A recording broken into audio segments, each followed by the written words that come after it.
تقاريرك الأخيرة ممتازة. وضعك النفسي مستقر.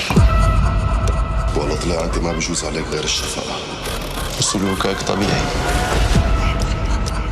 الوراق اللي باصم عليهم أبوك قل له اشرب ميتهم. بس بدي أسألك سؤال،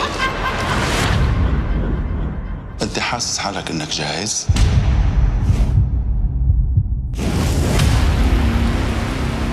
ليه ما منرجع له حصته بالورد المختار ومنخلص من كل هالقصة؟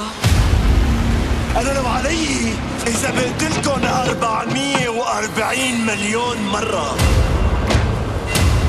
ما بينشفى غليلي. يا كلنا أولاد عارف الدبار يا كلنا تحت التراب. وصلت إني اشتغلت وراكي دربكاتي. تعرفي شو مشكلة القتل؟ إنه صلاحيته قصيرة. أنا نويت وقف شغل الليل. الشاهد الوحيد على قتل أمك. أي إذا بالأرض إذا بتفتشي وراه بيطلعوا هدول الثلاثة الوسخات ولاد بديعة. هدول اللي عم تشتغل فيهم أخواتك من لحمك ودمك، والدم ما بيجر إلا الدم.